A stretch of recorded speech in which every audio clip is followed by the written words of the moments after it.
we are ready to go with our service tonight, and those that didn't show up is their fault. Again. Anyway, we have got a special program, obviously, church, full, people. Yeah. And, we're going to learn a lot about what is going on with the Freeman Baptist Foundation, of what the estate planning is all about. And I asked this question last week: who needs estate planning? Anybody that's going to die. That's right. Needs estate planning. If you're going to die, if you're not going to die, you don't need estate planning. But if you are, you need estate planning. So, everyone in here is going to die. So with that said, we got acquainted with Brother Chris today. Pretty much, we went out and ate and had a good time of fellowship. He is here on behalf of the Freeman Baptist Foundation. And they cover a lot of territory just here today, that they cover a lot of churches. And Texas will add to his route, I think, was lately. So he covers Georgia, Alabama, Mississippi, and now Texas, maybe some others. But anyway, I want to bring him down to the floor, and I hope we've got notes that we can take, or some paper that you might want to take notes on. And so, Brother Chris, if you're going to do your program. Good. Right. And I do believe, make sure, what? No, I don't. I did have pens in case someone needed pens, but. And by the way, we are filming this, and this will be posted on our website. Uh-oh. Uh-oh. Is it live? A little live as they get, huh? Well, good evening. Good evening. I did get to go to lunch with most of y'all. I thoroughly enjoyed that. Yeah, very much. Good food. But what we're going to do tonight is a little bit different. Like I said, it's going to be a crash course. And again, I need to start with, when someone hears estate planning, or all that kind of thing, they think of stuff. Stuff is part of estate planning, but it's not the whole picture, okay? It's other things as well, and we're going to talk about that kind of stuff. Remember, it's about keeping control of what you have and of yourselves. And we're going to get into that a little bit out of the government's hands, okay? Sure. Now, like brother was saying that I do, we've been in over 223 churches now, I believe, across our denomination. And my particular territory it's Georgia, Florida, Alabama, Mississippi, and now they're throwing me over to Texas. Wow. Pray for me. Wow. Yes, sir. And just to date, we've had over 800 families enroll or opt into estate planning. And as you can see, there's a lot more to it than just money. That's not really even what it's about. Okay? So, when I say estate, I want to bring everybody on the same page. When I say estate, and this is obviously intimate. Let's call this a fireside chat, what we're going to be doing tonight, okay? We're at the coffee, we're at the kitchen table drinking coffee, talking about this kind of stuff, okay? It's interactive. I want you answer if you know a question, okay? If you know the answer. What is an estate? Property. That's good. And I'll tell you what, when you answer, it pays off. Because you get a good answer, doll, right there. Little something right there. Property is part of your estate. Go ahead.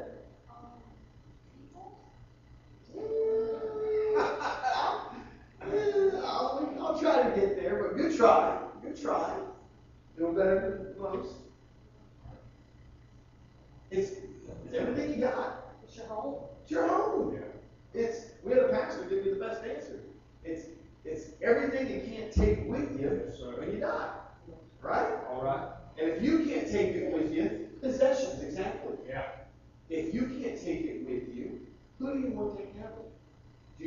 family to heaven? Or would you rather have the state heaven? Most of us want a family heaven, right? And we're going to teach you how to make sure that happens. Now, click down. In the state of Mississippi, there are 3 ways that you can handle your estate. Alrighty? The first way is the most common way. That's to do nothing. In fact, 70% of American families don't have anything or don't do anything when it comes to estate planning, according to Dave Ramsey. Now, my question, church, is 70%. That's an awfully large number. Why do you think so many of us are reluctant to put anything in place when it comes to estate planning? Go ahead. Don't want to think about dying. That's probably the number one answer. No one wants to think about this kind of stuff. Hey, you know what? That deserves a bear. That deserves a bear. You get yellow. This family's rocking out over here, guys. Oh, Doing nothing. We don't want to talk about it. What about some of us? We don't know exactly what to do. that's right. You know? That's exactly right. And as human beings, in our nature, when we don't know what to do, what do most of us end up doing? Yeah, nothing. You know, don't do anything. We'll go get a little will done or something like that. We'll talk about that. But here's one of the kickers. Just because you don't do anything doesn't mean the state won't. That's right. In fact, if you die, you pass away without anything in writing. It's called dying intestate. That's a legal word for it. The state will write a will on your behalf. They will take an account of everything you have, and they will write your will on your behalf.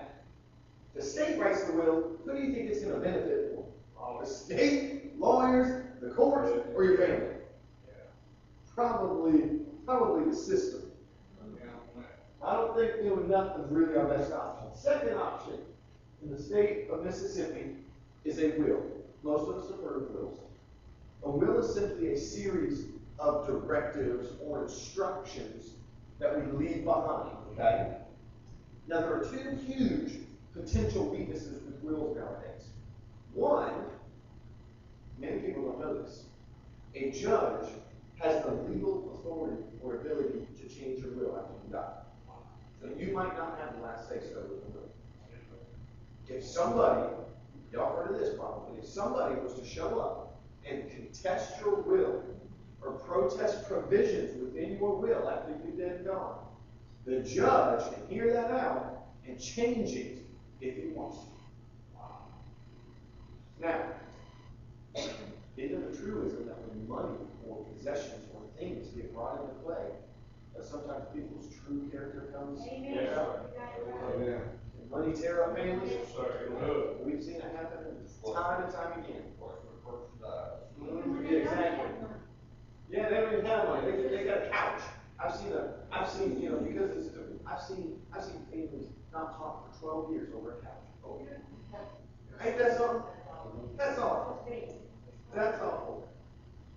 Second weakness is that whether you write your own will or you have the most expensive attorney in all of Mississippi writing, it all ends up in the same place regardless. Who knows what that place is called? Probate court. That's right. Probate court is the judicial system. It's the courts handing out your stuff. That's what it is. Okay. I want to look at the third way you can handle your estate. It's a revocable living trust. Now I'm going to refer to it as a living trust. Okay. A living trust is an entity that you create while you're alive and healthy. You then retitle what you have inside of your trust. There's paperwork changes. The main difference between a living trust and a will is that when you pass away, everything that is inside of your trust that you created flows to your heirs or your beneficiaries outside of probate. There is no need for probate with a trust. How many of y'all think avoiding the whole probate fiasco would be a blessing to the family? Amen. We're going to talk about that here. Yes, you can. This page, now you should have this. This should be the first page in your book, I believe. Yes. Voluntary Taxation Society. This is kind of comical. Somebody at some point said, hey, I think it'd be a good idea to pay taxes. Yeah, that's something they got paid to do it or something, I don't know. So if you have a job and you earn income, what do you pay? Income tax. You own property, what do you pay? Property tax. You go to the mall, buy something, what do you pay? Sales tax. Every one of those, tax, tax, tax. Let's talk about capital gains. A lot of people don't know exactly how capital gains works or how it could affect it. Capital gains simply means if you buy or acquire something for right here, and you sell it for right here, you're taxed on everything in the middle. Okay?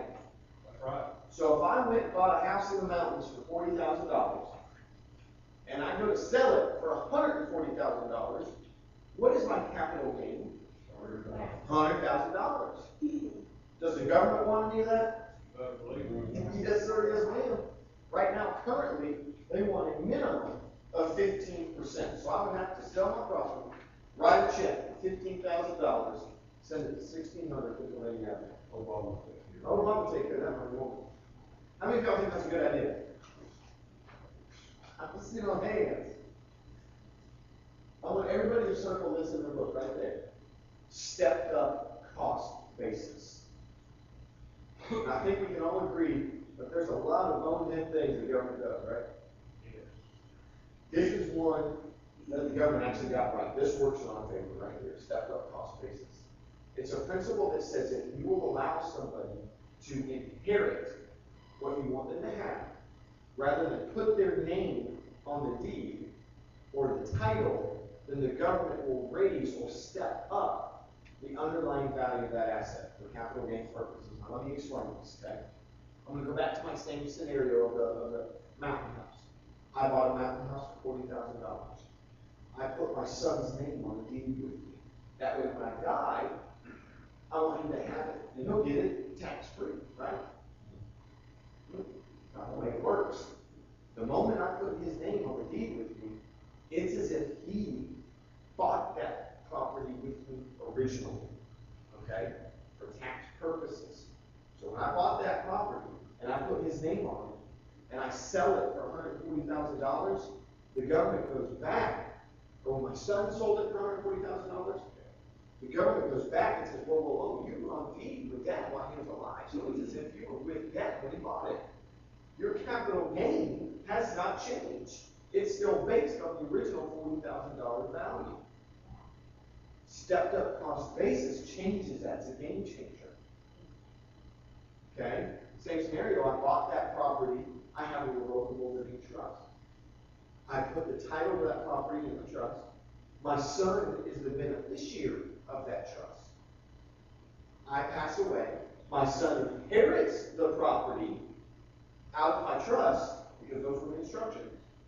And he goes to sell it. The government says, okay, let's value it at what it's worth now that Dad's passed away. It's valued now at 140. I sold it for 140. What's my capital gain? Nothing. That's an easy one. What's 15% of nothing? Question. Nothing. Go ahead. When you put the deed into the revocable trust, is your son's on the deed at that time? No, sir. All right, so what I'm asking is, do I need to take her off all our property? No, because right now, y'all are married. You probably have it as joint owners or joint tenants with right of survivorship. I'm assuming. So when she passes, y'all own it together already. It's automatically with you. Automatically goes. What about stock? She's on there, going on the account. Should be the same thing depending on how the title is held in those stocks. But that's something you would probably need to talk to your broker about. Or an attorney, maybe. I'm not an attorney, so. You understand, I don't like attorneys. I don't either. I work with some good ones, but attorneys, they're just like mechanics. Hey, is there good mechanics out there? Is there bad mechanics? Yes. Is there bad attorneys? I find out. There's some good attorneys. There's a few. But by and large, attorneys have a reputation because of things they do. You can't hide that. So, because we understood capital gains and stepped up cost basis, we can find ourselves not having to pay a bunch of capital gains with the trust right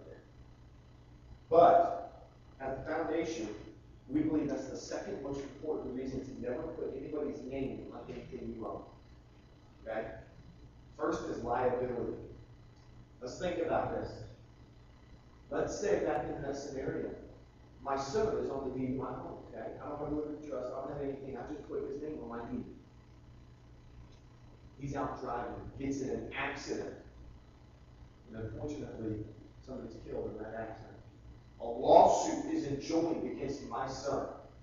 Is my property that my son is entitled to at jeopardy? Yes, it is. Very well could be. Let's say my daughter's on all my banking accounts stuff. She's in college and she needs money or something, so she's on my bank accounts. I made a mistake giving her my check card. Well, let's say she goes to file the taxes and she messes up inadvertently. And the government levies a lien on everything that she's on, everything that she's an owner of. Are my bank accounts now at risk? Yes, they are. Potentially, very well could be.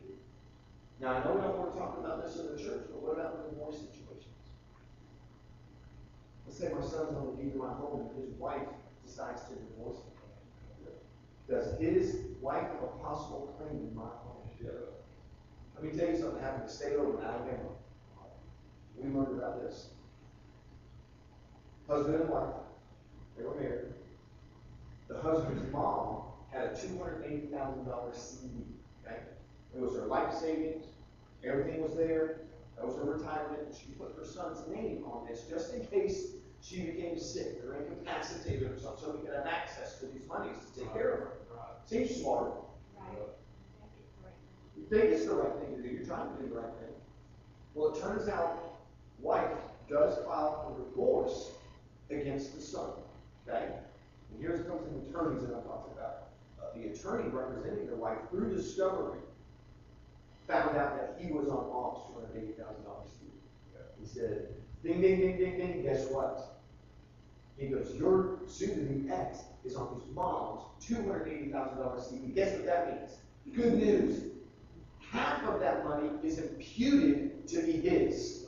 Okay? Now, imputed is just a legal word, but we understand it from a Christianity standpoint as what Christ did for us on the cross. Okay? When Christ was on the cross, he imputed his righteousness unto us. We imputed our unrighteousness unto him. It's a legal, it's an accounting term. It's moving something from one side to the other. So he said, half of mom's money is imputed to these sons. Here's the best news. Half of her half is imputed to be ex-wives. So $140,000 was imputed or said to be husbands. $70,000 was said to be ex-wives now. A judge in Alabama upheld that ruling and made mom write ex-daughter-in-law after the divorce a check for $70,000. Now, we all Christians, we all blood bought, born again, but would that have been a problem for y'all? Yes, sir. That would have been a problem. Yes, sir. Right after telling that story, we were in Alabama telling that story, and a little old lady in the back stood up. And in her South Alabama accent, she said, well, Chris, that wouldn't have been a problem in my house. I'd have just shot her. Wow. I said, well, I'll do nothing best way. But God love Alabama, huh? Oh, my. Now, there's other methods that people will use to try to avoid this kind of thing. TOD, POD. My banker friends, if you've been ever in banking or anything like that, you know what this is. Payable on debt, transfer on debt designations. They create a beneficiary designation. What it means is I can go and I can set up an account at the bank and I can put a POD on it for somebody. That means when I pass away, somebody of my choosing has the ability to come and have access to those monies once I pass away. Okay? All they need is a death certificate and a valid ID. But here's the problem. Potential problem. What happens if I have a stroke and I'm deemed incompetent and I can't do anything? Am I dead? No. So is there a death certificate? No. that person can't have access to those funds. And now because I'm deemed incompetent, guess what happens? The courts appoint a person to come over and handle all the affairs of this account. And when they send somebody over, guess who that is? It's a lawyer. Does that lawyer work for free? No, sir. No, sir. Who pays that lawyer? Out of the funds, exactly right. Everybody circle beneficiary right there in your book. In our opinion, this is the best way to get things or wealth or intended items to intended recipients by beneficiary designation. By definition, it means it bypasses probate. When you pass away, in fact, when you pass away, everything that you have falls into one of two categories, okay? Probatable or non-probatable. In the legal system's eyes, everything is either probatable or non-probatable. Non-probatable items, things that do not go to probate, have this beneficiary designation. Things like life insurance, 401ks, IRAs. When you pass, there is somebody already appointed to benefit or get those monies after you pass, okay? Unfortunately, everything else is probatable. Your house, your land, your car, your tools, your jewelry, your dogs, everything, your monies, your bank accounts. If you had a will, your will just chaperones that through the whole probate system. Okay? Does that make sense? Beneficiary designation? Everybody understand that? All right, let's move on. I'm not going to spend a lot of time on this inheritance tax. I will say this. I believe that our government is in dire straits. When people start talking about the trillions and trillions of dollars of debt that we are in, inheritance tax comes to mind with some folks on how the government is going to try to recoup money any way they can. Inheritance tax is a tax that says if you are worth, there's an exemption, if you are worth a certain amount, the abundance of the surplus over this amount, we're going to tax at 40% when you pass away. Okay? It's a tax on dead people. They figure dead people usually put up less of a struggle, so that's why we get it. So, don't worry right now because that current exemption is a little over $5 million. Okay? So, I don't got to worry about that. Most people don't. If you do have to worry about it, the pastor wants to talk when you ask for service today. Okay? Amen, huh? But, that's right, but here's the issue. Here's the issue. Could the government lower this if they want? Yes. And they will. That's right. Now, could they lower it to $1 million? Now again, I'm not worth $1 million, but there's more people out there worth $1 million than $5 million. It wasn't too long ago that this number was at $600,000. A couple of years ago, it was in committee. I think the Lord had never made it out to be lowered to $250,000. Now, listen, that doesn't mean you got to have $250,000 sitting in a bank account. This takes into account everything. Everything you have, life insurance, the death benefit, 401k, your house, your land, your cars, everything under your roof. They take into account of everything. And anything over that benchmark, they're going to tax you at 40%. This is one of the things at the foundation that we're watching with a steady eye. Listen, we want to keep our people apprised, let them know what's going on with these kind of things that could really affect folks. What are some of the things, solutions that we're doing to try to avoid this? For one, you can give money away. You listen up. If mom wants to give you $14,000 a year, she can, and it won't be a taxable event in her life. But here's the deal. We're living longer than our parents and grandparents these days. And if we start giving away $14,000, $28,000 a year to try to avoid this tax, if that number did get lowered, and we live longer than we think we need to, or we live longer than we anticipate, and we start to need some of that money back to live, And guarantee your kids are gonna pay it. yeah, what are the odds your kid's going to have it to give them back? No. Zero. You can mark my words on that one. Zero. You want to give money to your kids, do it. But we always want to avoid this money in the best way. Living trust is the other solution that we're looking at. Attorneys tell us that they are smart, they are simple if you know what you're doing, and in the end, they are very cost effective. The one thing I didn't say right there, they are changeable, they're limitable. You can change them at any point, you're not locked into anything. In fact, if you were to go out to the secular world, outside of the foundation, and poll a dozen attorneys, you would land somewhere in the $3,000 to $3,500 mark to get a complete estate plan that includes a living trust in it. When my wife and I, a couple of years ago, sat down with an attorney and was talking to him about all this kind of stuff, one of the biggest reasons we did was because of our kids. We wanted to make sure that if, God forbid, that both of us were to pass away, that there would be no question about our kids. We wouldn't leave that up to the courts. Guardianship papers. Guardianship papers for minors, and then obviously guardianship papers for senior citizens or adults actually in the unit that they're needed. So the attorney sat us down and he said, it's going to be $3,200 to put everything together with the power of attorneys, guardianship papers, living will, living trust, all that kind of stuff. And my wife said, okay, $3,200. And he told us, you do avoid probate and that kind of stuff. I never did probate. And so my wife said, tell me what the average probate, what probate cost? How long is probate? And he said, well, there's no such thing as an average probate because every family is different. Every case is different. But I'll tell you this. If you are worth more, or less, if you are worth less than $500,000, check, and nobody fusses or fights at all, good check out there.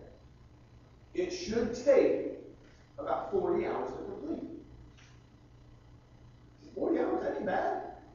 Shoot, that's a week's worth of work. A week's worth of work. He said, well, what about that? I can't do hours like you probably do. That's right. I might do a couple hours this month. Yep. Couple hours this month. Next. Yeah, a couple hours next month. And by the time it's all said and done, it should take about 12 and 14 months to go through the system. Wow. Whoa, okay. 40 hours. And then my wife, being kind of the accountant-minded one in the family, she said, well, let me ask you that. How much you charge an hour? That's a good question. It is a good question. If you're going to employ somebody, find out what they're going to charge. Right. Let's have fun. What do you think you told me? $300. I hear 250, I hear 300. Do I hear anything else? I feel like an auctioneer.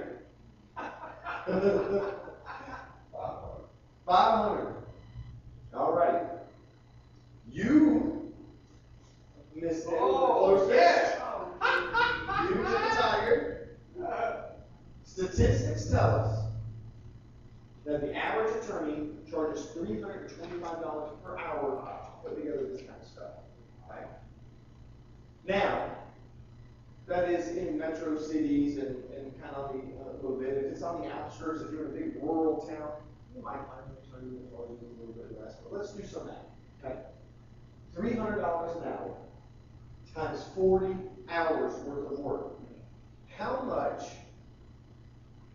am I paying that attorney? $12,000. $12,000 for probate to chaperone my things through the system and give it to my kids to do what I want. And that's when the light went off. He said, yeah. Because you can pay me little money now, you can pay me a lot of money later. So we ought to have the trust. One of the other big reasons that we opted for the trust was just because of probate rulings. That's great, but peace of mind.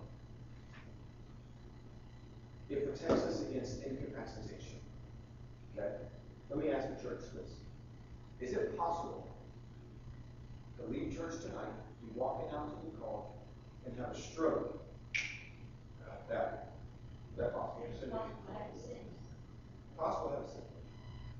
Is it possible to sit at home, get a phone call that someone in the family has been hurt, or something happened to them, and how life has changed as you know it? Is that possible? The church had happened to our family. April 10th, 2005, my 17-year-old sister was on a boat, Lake Albertina, Georgia. Driver was going way too fast, hit a wake, she fell off the boat and the boat. The propeller went down the complete left side of her body and mangled her. She lost her arm, lost her breath, severed her thigh, snapped her Achilles, broke her leg. She was treading water for about 2 minutes before the boat even realized what had happened. Come around, picked her up, was able to put her back into the boat, and saw, as soon as they saw the status or the seriousness of this, they called 911. And EMT was waiting on them as they get back to the dock. Okay. Shortly thereafter, helicopter lands, and she's life flighted to Grady Memorial Trauma Hospital in Atlanta. My father was actually out of the country trying to make his way back in. As soon as he hit land, his phone goes off saying, Katie's been in an accident. It's serious. Come to the hospital. So as soon as he arrived, all the family was there. And I gathered around, and before we could even do anything, the doctors pulled him off the side. They said, listen, you have some very important decisions to be made. They need to be made right now. Okay? Because we got Katie. Katie on life support, on a breathing machine.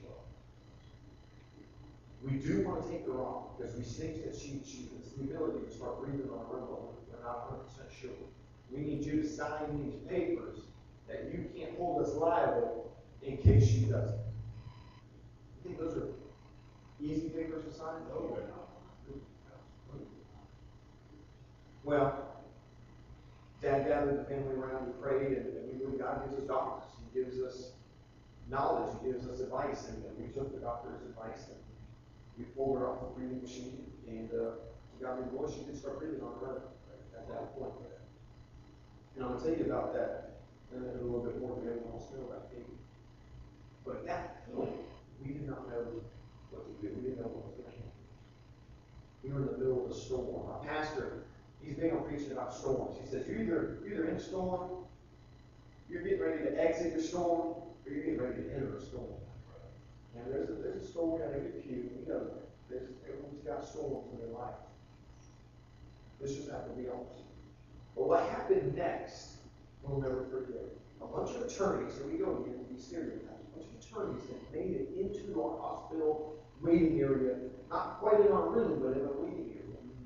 One of my dad said, listen, Mike, we're sorry about Katie, but sign these papers. We'll make sure she never has to worry about when we're going to sue the boat company, we're going to sue this. You just sign right here. And at first, when you were in a state of confusion and a state of pandemonium, that sounded pretty good to my dad. Paid all the hospital bills, because guess what they were bringing up to about $250,000. And it sounded good, but thank the Lord that our family attorney is in my dad's Sunday school class. And he said, Mike, you know something. Don't sign that right now. We're here about Katie. Let's focus on Katie. Forget that. And then he said something I'll never forget. He said, thank goodness she wasn't 18. I think I struck my dad. Because Mike, think about it. When you're 18, what are you? A legal adult. Everything that you just signed on Katie's behalf, you couldn't have done.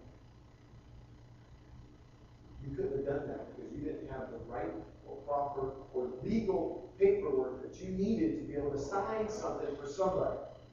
He goes, in fact, if that was your wife laying in that bed right there, you would be up the creek without a paddle. And that's when, after the dust settled, Dad went out and created his revocable living trust, and that's when he really encouraged me to do it. That's when he did it, and that's when the dust settled and everything was okay. And then about Katie, everyone always asks, how's Katie doing? Well, 4 years ago, we all got to sit front and center and watch Katie graduate in college. 3 years ago, we had what we call a WOOP, mountaintop experience. We got to watch Dad walk Katie down the aisle. Hey, man. And that's her. So they were not able to save her left arm. She doesn't wear a prosthetic, she needs some, she can't do anything with it, but, she had about 8 reconstructive surgeries on the complete left side of her body, but she's kicking and Yes, sir. Still living. still living. Praise the Lord. God's good all the time. I'm telling you. He is. That's right. Let's talk about, powers of attorney real quick. Everyone's always asking us one of the things, hey, should I have a power of attorney? My opinion, yes, I believe you need a power of attorney. Accompanied with the other necessary legal documents that you need. Because remember, powers of attorney by themselves don't have a lot of power. There's limitations to them, okay? 1, they cease at death. And 2, incapacitation. Once somebody becomes incapacitated, it's too late to enter into a power of attorney, okay? Now, several different types of power of attorney that we'll touch on in a minute. But guardianship. I want everybody to circle number 1 reason to claim guardianship. I alluded to guardianship a little earlier about my kids. Had I passed away, or my wife passed away, and I didn't even have a will in place, I have 3 minor kids. The courts, the government would decide who takes after my kids. Scary thought. That is Scary thought. Let me give you an example of guardianship on the other side. Bob and Sally, happily married couple, been married 15 years, okay? Bob has a massive stroke, and he is deemed incompetent by the courts. He can't do anything. He has 24-hour care by Sally. Sally just can't do it anymore, okay? So she has to admit him into a 24-hour nursing home. She decides to sell the house to get closer. They get a contract on the house. Sally shows up at closing. And the attorney says, congratulations, Sally. Where's Bob? Why does he ask for Bob? Bob's name's on the deed. Bob's name is on the deed. Just because Bob's incapacitated, does it diminish his legal rights? And she said, you know what, Mr. Attorney, you didn't know it, but Bob had a massive stroke, he's in the nursing home, but I have this power of attorney here that I'm going to sign on his behalf. Well, the attorney looks at it and says, Sally, do you have anything more recent? This is from 14 years ago from New York. I can't accept this power of attorney. You got anything else? Something from the courts? You know, appointing you Bob's guardian, anything like that? She said, no, I don't. Now, at this point, it's too late. If you don't have guardianship papers in place before you need them, the process of getting it afterwards is horrendous. Here's what, in reality, here's what happens. Sally has to hire an attorney for herself. She has to hire an attorney for Bob and sue Bob. She has to prove to the courts that Bob is incapacitated and needs a guardian. So in reality, that's what happens when you have to go get granted guardianship through the courts. At this point, once that's done, the court supervises everything you do when they appoint you as the guardian. You have to pay the attorneys, because do these attorneys work for free? No, sir. You have to get medical consultations every year, and then you have to keep a record of those and submit them to the courts. The courts are in charge when the court appoints you as a guardian. You need to do this before the courts get involved. If you forget everything we talked about tonight, and like I said, I remember when I said estate planning, it ain't about what you have, money, and all that kind of stuff. It's about keeping the government out of your business. If you forget everything I speak of tonight, this is the one thing that I want you to remember. Guardianship. This is the number 1 reason to plan. Okay? It could be the smartest legal move you ever made. I want everybody to write avoidable across your page. You have to put the E down below, because that's what I don't know what happened. Yeah, avoidable. Not sure what happened.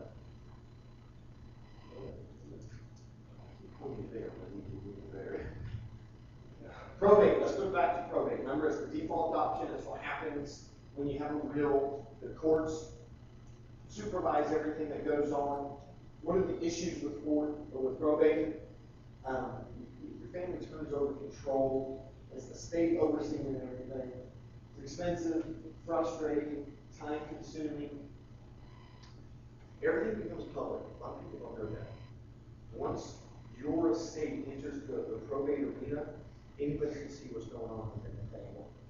Okay? It owes me $500 Right here, who benefits in probate? Creditors.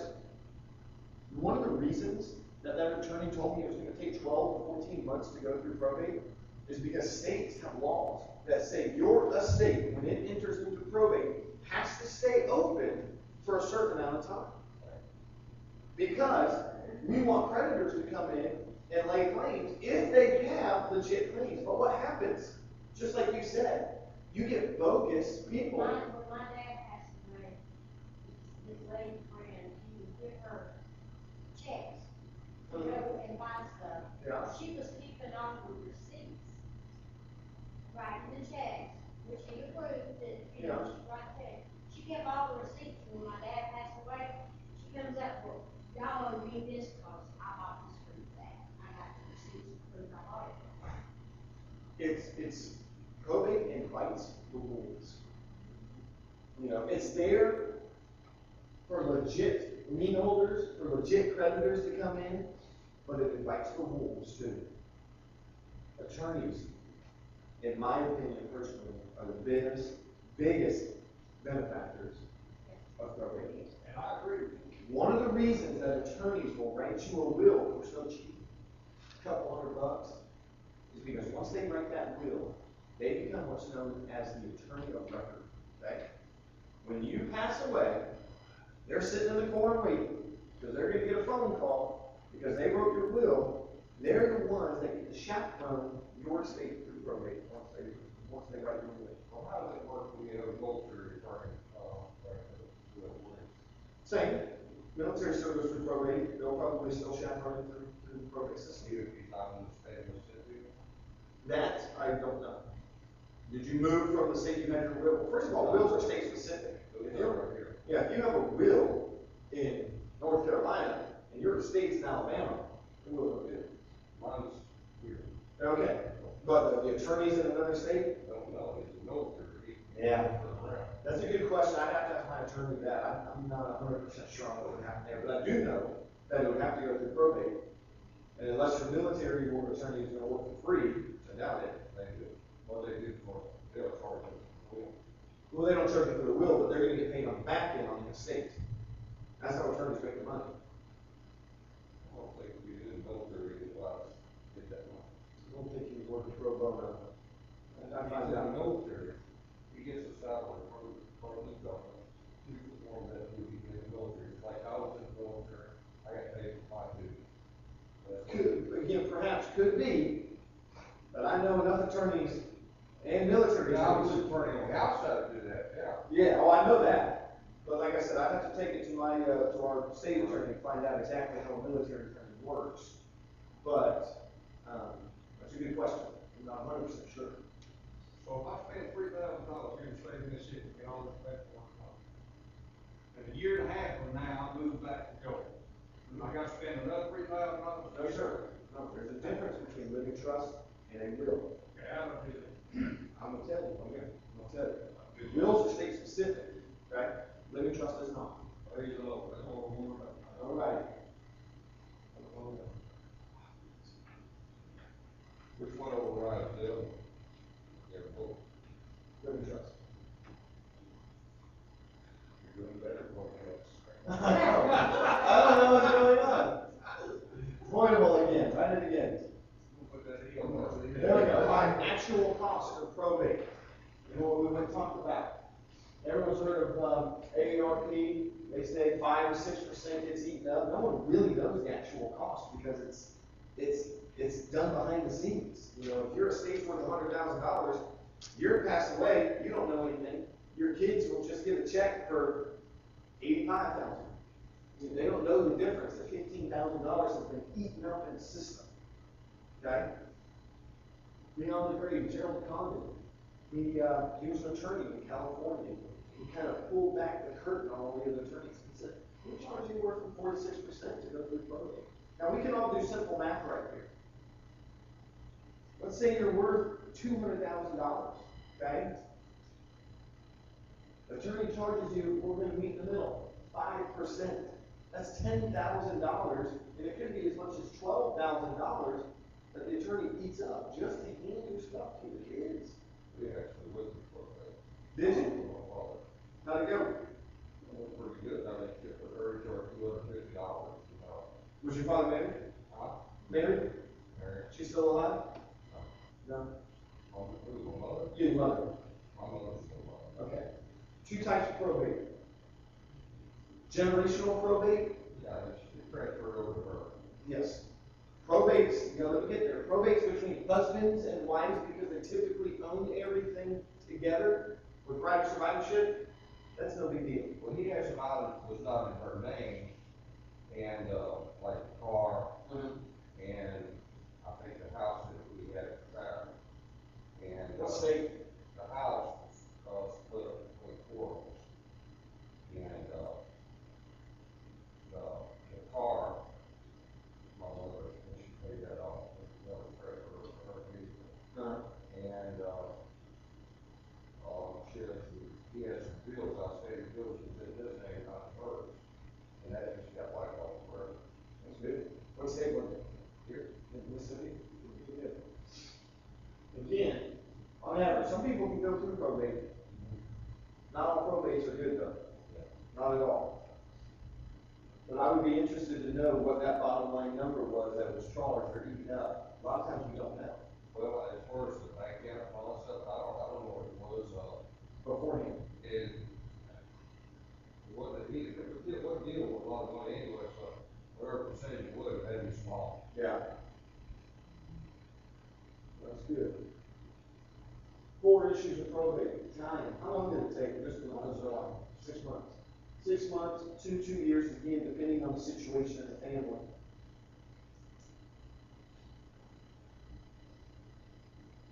And he had a will.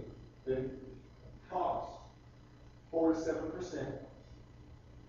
Remember, we're talking about public. Everything is public.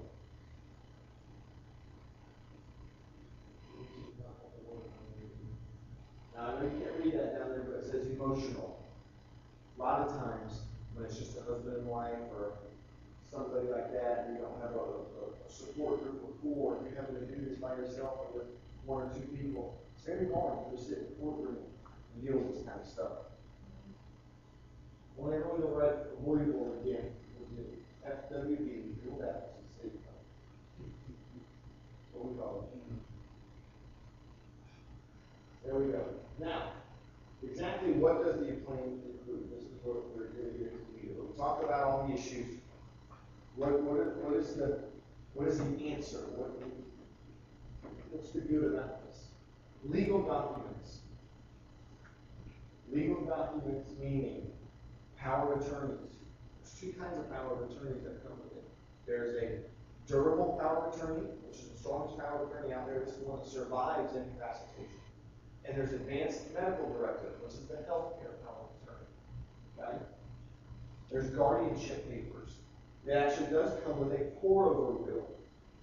You hope not have to use the pour-over will, because it comes with a living trust. As long as everything's inside the living trust right, you don't go to probate. The pour-over will is there in case you inadvertently forgot to title a car into your trust name. That, because it's in your personal name, would have to go to probate. That makes sense? Once it's done with probate, it pours over into the living trust, and then it's dispersed accordingly. Comes with a living will. Living trust has to deal with your things. Living will has to deal with your body, what you want done. Successor trustee is appointed, just like in the will. Who is the executor of the dad's will? Who is the executor? You. Okay.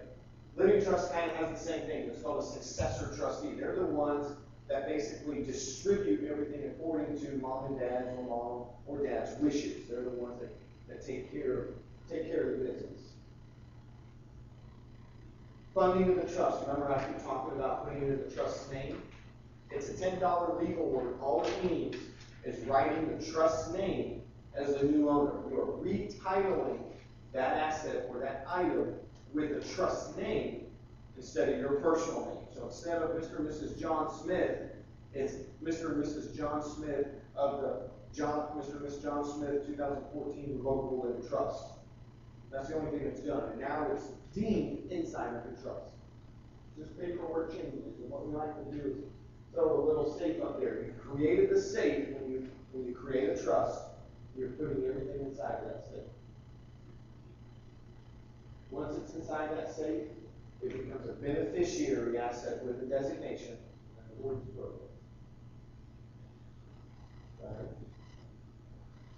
How does it work? Or show me how a living trust works. This is your typical Free Will Baptist couple. They have a revocable living trust. They're joint trustees. Spouse passes away. They typically tell us that the wife passes away first. So once the wife passes away, everything just falls. As soon as the husband passes away, everything is just now in the wife's name. So you'll be the sole trustee. And one of the things that the foundation does, that I'm going to go into a little bit more, you see that little foundation logo right there that I'm pointing to? The foundation will actually send a representative out with the surviving spouse, whether it be a wife or it be a husband, to help take care of any of the things that need to be taken care of at that time. Lots of steps need to be taken when someone passes away that somebody might not be in the right frame of mind. The foundation will send somebody out, help them, whether it's contact credit bureaus, whether it's contact life insurance, retirement for them, help them in that time if they need me. You know, some people don't want it, but if they do, that's what the foundation does. We'll help out with that kind of stuff. And what do we just avoid for the first time too? Probate.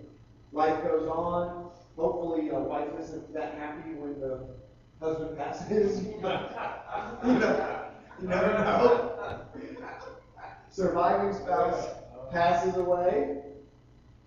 Foundation again will come out with the heirs or the successor trustees. The kids typically is what it is. Sit down with the kids, pull out mom and dad's living trust, and say, "Hey, what do you need help with?" What do we avoid for the second time you're doing this? Probate. There's 2 probates we missed. Everything is distributed according to what mom and dad wanted. Nothing is left up to anybody else. Nothing's contested.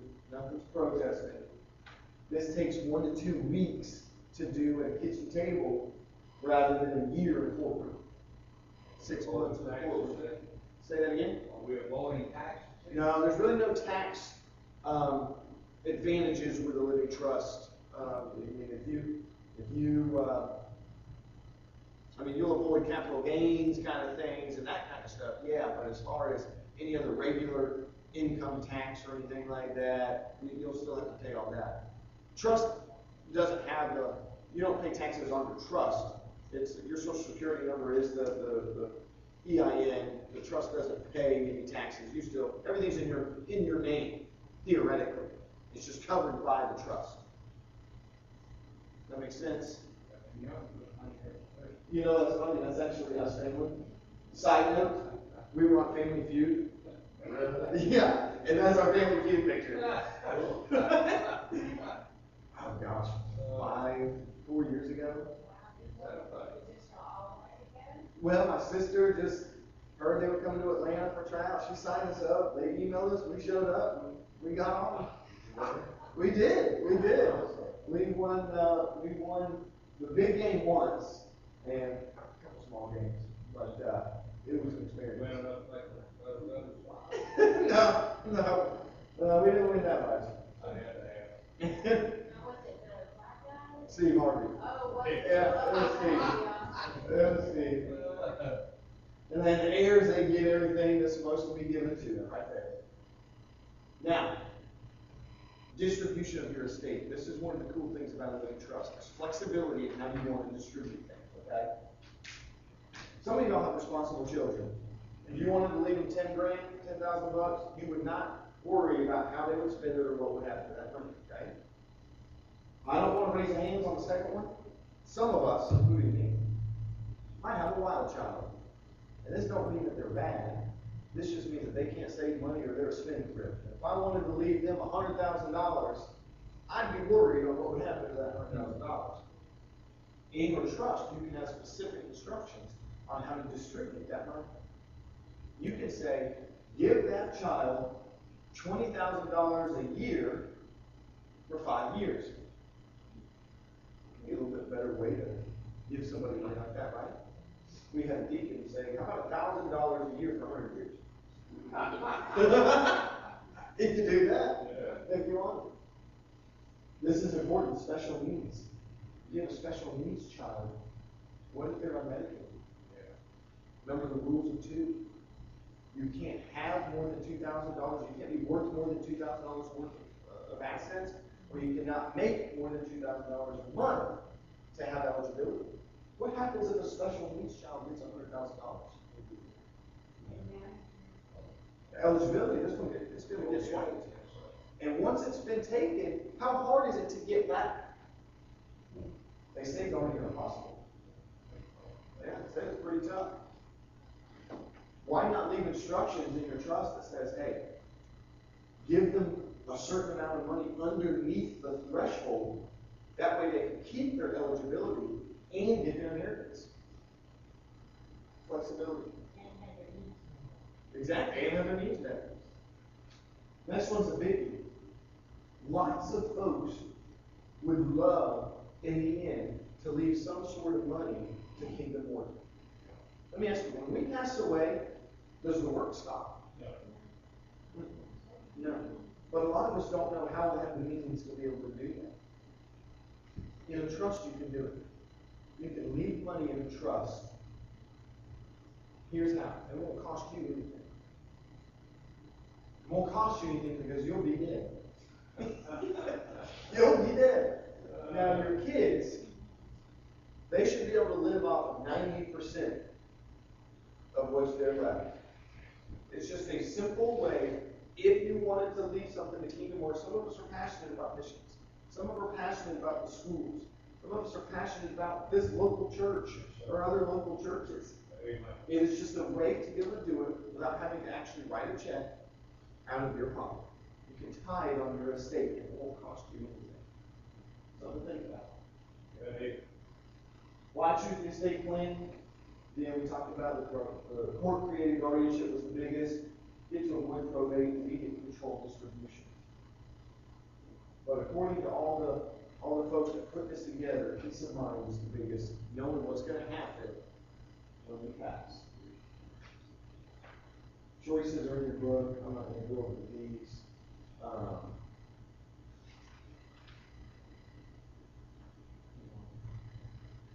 Ultimately, we want to be the ones to make the decisions. Now, the Free Will Baptist estate plan that we talked about, remember, living wills, 401 wills, power of attorneys, medical directives, living trusts. Those are the documents that are actually part of the complete estate plan that we talked about. Any good attorney can put together all the legal documents. But what makes the Free Will Baptist estate plan unique, and this is it, number 2 and 3. You don't get 2 and 3 from the attorney down the road. Okay? Lifetime support. What this means is if you enroll and you do the Free Will Baptist estate plan, we are going to put together all the documents. When the attorney gets them done, they're going to send them to us. We're going to come out to your home or to your church, sit down with you, notarize, witness, sign, and here's the biggie, explain everything that you just got. It's not going to arrive in a UPS package for you to go. And it's this thick. We're going to sit down. It usually takes about an hour to an hour and a half to go through everything and show you where and what everything is. We're also going to call you every year. We call this the annual review. We're going to say, hey, how's life? Anything major happening? Did you buy something? Did you acquire something? Did you remember to title it into your trust? Oh, by the way, here are some of the law changes that have happened in your state. It's just a review and an update that the foundation is going to do. And the third is the biggie. It's the one I talked about. It's the settlement of debt. When the first spouse passes, the foundation is going to send a rep out to assist the family with whatever needs to be done. We're just there to help. If you want to sit there, we'll sit there. If you want us to make calls, we'll make calls. If you don't want us to show up, we won't show up. But we offer that. That's what we Then when the surviving spouse passes, foundation comes back out to be with the heirs, the kids, to lose what it is.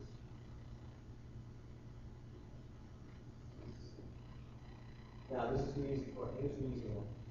Who should have an estate plan? There you go. Let me make that if we have a table at the end. That's kind of a throwback answer.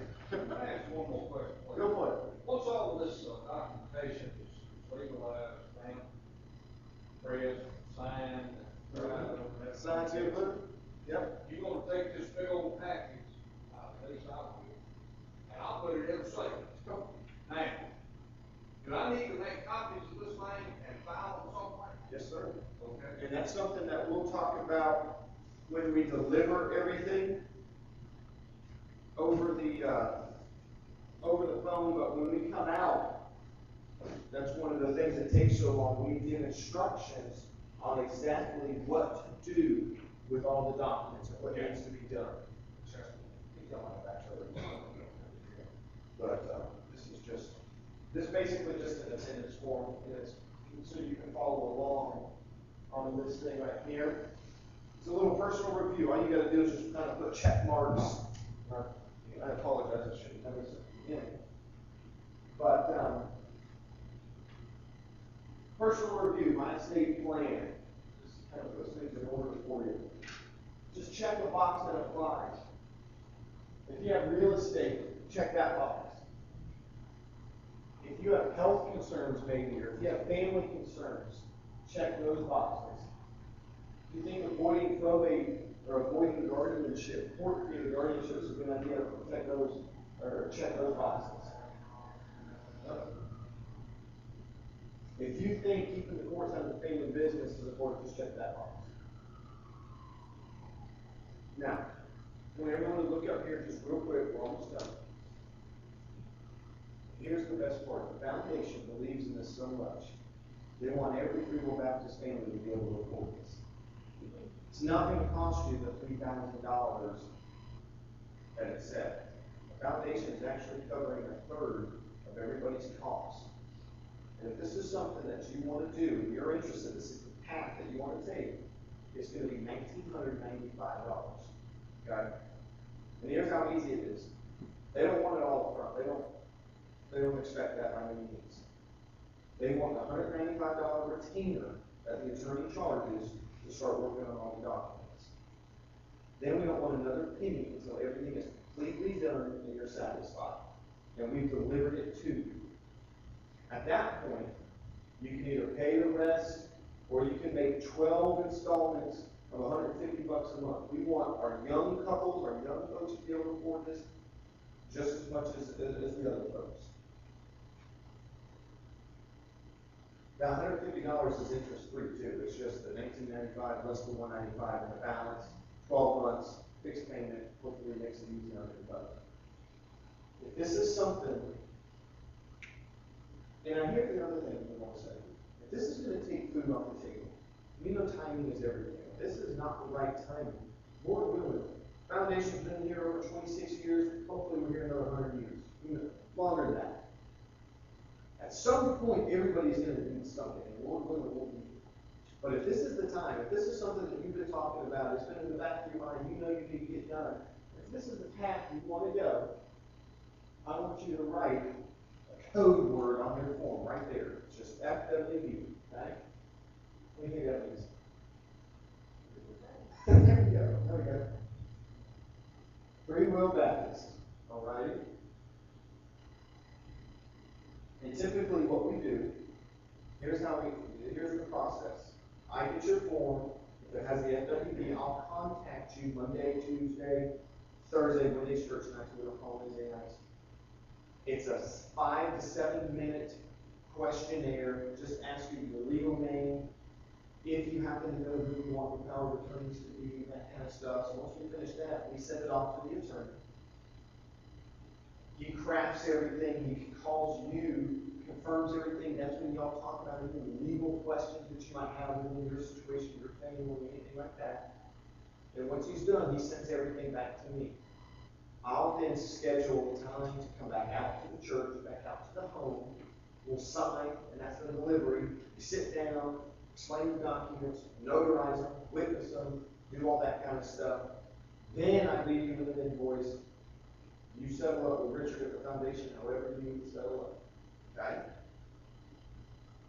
And now typically at the end, I leave it open for questions. I don't want to hold my time, but since this is close order, it might be better.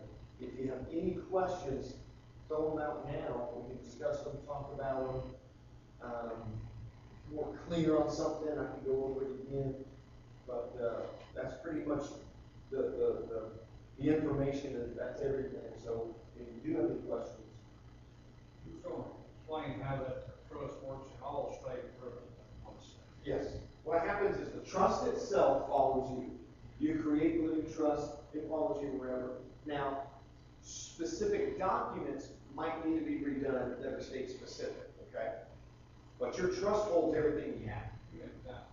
Power of attorney. You have a durable power of attorney. Your wife she has the ability to sign on your behalf in the state of Mississippi. Okay? You move to Alabama, you would just have to get a new power of attorney that's Alabama specific drawn up. No, we would do that. We have a very discounted rate. I mean, it'd be like $50 or something. If you went out on the street and $200 or $300, someone would draw up a power of attorney, something like that. But no, since we have such a relationship with our attorneys, they say, folks move just enough to pay our clerks to do it. We'll draft up new power of attorneys, that kind of thing.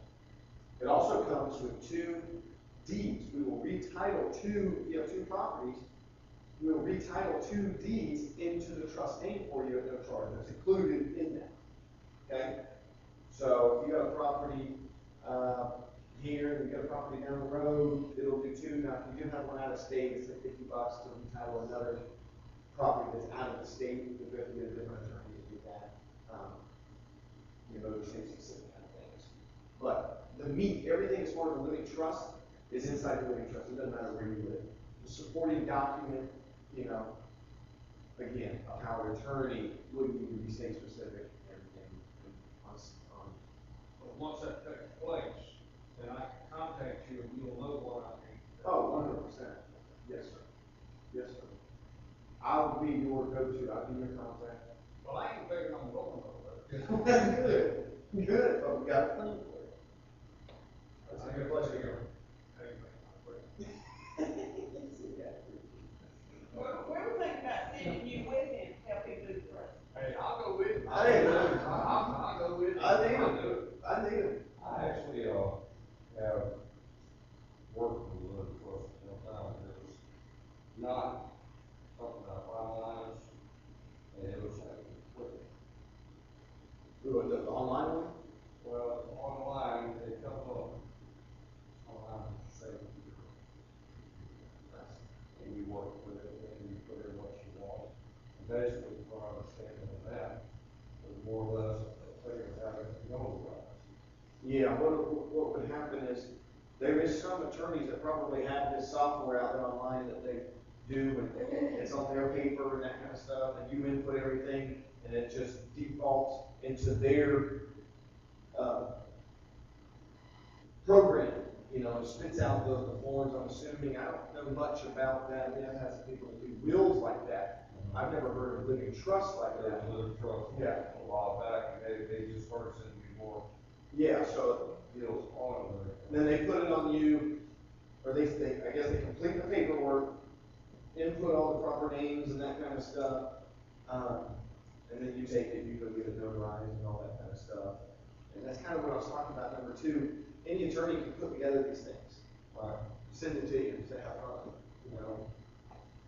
What's the fee? It's a one-time fee, you pay the fee for the program, Mhm. and everything's in there, you do what you gotta do. Yeah. And all I can say is, do what you do.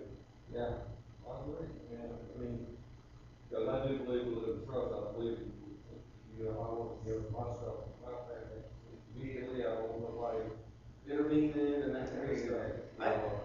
I would, I'd like to find out more about that too. Sorry. Go ahead. One of the things that interests me is this program is a follow line. And if you have it, I guess you know, both of us work in English. Yeah, I remember him saying that this morning. At the time of death, if you don't have a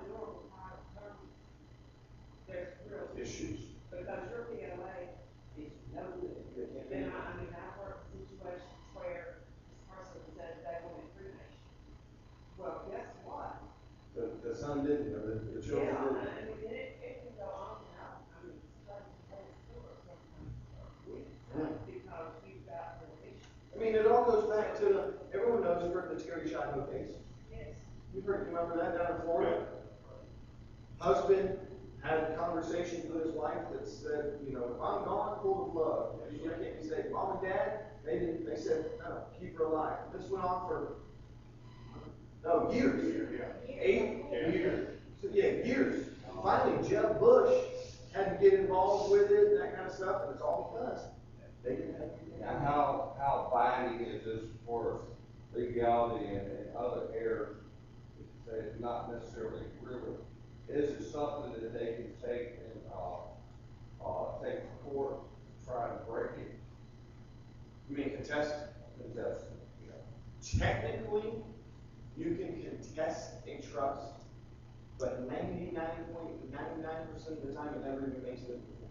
Because one, there is no court. There's nowhere to show up. There's nowhere to contest it. It's all within the family. Secondly, if they did get some attorney that would take it, all the money's gone.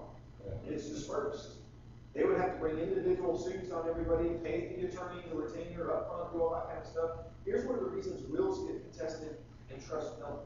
It costs $30 to contest a will. You file a little thing in the courts and say, I've got one little hearing on this, I'm getting probated on this estate, and I can be heard. They can, yeah, they just plead their case. A trust, you've got to hire an attorney first, pay him up front, tell him what you're doing. When that attorney says or hears that it's a living trust that this person's trying to contest, they don't even want to mess with it. You know, because it's already attorney prepared, attorney delivered, or notarized, witnessed, signed, they were legal, they were competent. That's what mom and dad want. It's very, very hard to contest a trust. But people can sue or try to sue or do anything in this country. Go ahead. This cover anything like you may have said with, medical, care. Medical care, good question. A lot of people use trust as a shield. You know, they want to go to a nursing home, but they don't want the nursing home to get their stuff. You know, so they decided to put it into a trust so they can still get government money, but not have to have their things taken by the government from the Google. Well, the government's smart, and they caught on to that. So there's now what you call a look-back period, okay? If you put something in your trust, 7. I think it's, might have just gone to 7 or it's about to go to 7. Don't quote me on it though. But anything in there longer, they can't touch. Anything in there prior, they can technically come out. It's 5 years here. Is it 5 years? But that's not what I mean, I mean, like, The guardianship is medical. Yes. And the medical requirement. Yeah, medical. Yeah. like, so you don't want to be put on billing. Oh, that living will. Yes. Yeah, living will. A living trust has to deal with our things. Living will is our body. Okay, so you would have to have a living will. That's in here. It's in. Oh, yes, ma'am. Yes, ma'am. It's in there. It's, you know, what kind of heroic measures do you want the doctors to go to keep you alive? Or what do you not want them to do? You know, if you're in this state, what do you want them to do? Or in this state of mind? Or, you know, feed me. Don't, you know, just keep medicine in me so I'm not, you know, in pain or what. Yeah, it has all those kind of papers. Yeah, I know when my mother was blind, she had been on a ventilator and they took her off. And the doctors, she didn't want to go back on. But the doctor said that if any one of us children decided we wanted her on there, they put her back on there. Just one out of 8 of us could say we wanted her, even though she said she didn't want it, they put her on. But she didn't have it. Exactly. Yeah, it's you know, you don't want to be a burden to your family after you pass. No. You know what I mean? You want to make these decisions have them, sit, one Christmas, one day, sit down with the kids and say, here, Mom, Dad, we wrote this down, this is what we want. So when it comes time, you don't have to make the decision for us. Decision's been made, you just gotta carry it out for us. It's like a pre-made funeral. Exactly. Yeah, and actually, we even have documents in there when we deliberate that says instructions on burial, instructions on this, instructions on this. I mean, we dot the i's, cross the t's, it goes through everything. That I didn't talk about, but, again, that's one of the big things Dave Ramsey says, don't be a burden after you pass. There's some just ways to keep things in order. Well, that's it. I know I'm probably overtime like the preachers. Say, doing this, church the other day, one of the long-winded preachers, like that kind of guy, and, the preacher started preaching, and about halfway through his sermon, saw a gentleman get up and walk out.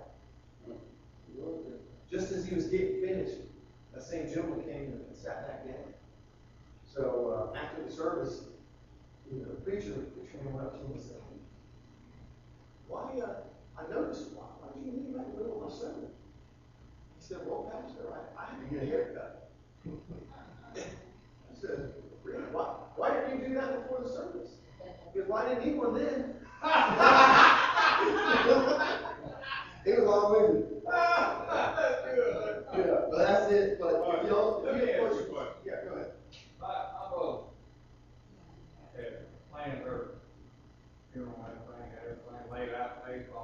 And my older sister just came in and changed everything. I don't know how she did that. But Mom had already paid for everything. And what struck me so bad is that we had already moved, they said we had already moved from the state. And they sent me a bill for $5,000 funeral.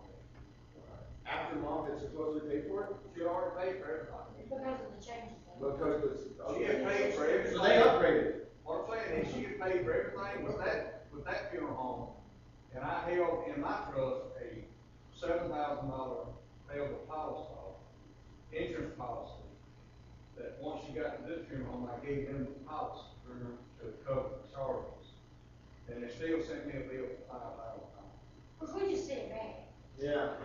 I wouldn't know what to do on You're that. talking about funeral plan, and in this trust, can my kids come in and change it after I've done it? No, I mean, if the kids wanted to plead some case to that and they got somebody's ear listen and do it, but it would be a legal nightmare if they tried to do that, because you've got these documents. Now, somebody would have to go and represent you, your successor trustee, and say, no. This is what Mom and Dad wanted. Here, look, read. And then that person, that party would be like, oh gosh, it's written. Well, I didn't contest it. Yeah. Just tell them to take the bill Yeah. to the person who changed If it. nothing in writing is shown to the people, I mean, they might wouldn't they? They had everything right. And then they're at fault then. Well, it's just one of weird circumstances. Yeah, So that's something where you put in your little bag. I'll tell you, every church, we get everything, every is different, there's scenarios. I mean, you talk about probate, listen to this, church we were at 3 weeks ago. Elderly lady wanted $60,000, she had 4 kids, it was about $250,000, after attorney fees, it was gonna be $240,000. So she wanted $60,000 to go to her 3 kids in her church, okay, local church. One of the kids that was estranged, the boy, come down and said, no, Mom never wanted that money to go to church, no way. She was not in the right frame of mind, she was not wanting that to happen. This was hung up in probate for 19 months. The church, feeling bad because none of the other 2 kids were getting their inheritance because this 3rd kid was fighting, and the church was fighting with them, all the money was being held up. So the church withdrew their claim of $60,000 so the other kids could get paid. So that boy won because he showed up and fought. And that's one of the reasons that Liberal Baptist Foundation, we're sincere about our churches. We don't want that happening. And so it's just another reason that we believe in this. Biggest key thing. You talked about that $1,900. Is that for a joint, just saying? It's a joint trust. Either one. What people vote. Yes, sir. Now, we joint owners in that if you choose, or you can sole, and we let actually two, people have their own trusts that are married, you know, different circumstances, that kind of thing, but that is for a joint trust. I know I'm holding y'all up, so y'all leave, but if you wanna talk to me afterwards, I'll stick around and that kind of stuff. But thank y'all very much, for having me out, listening to me, and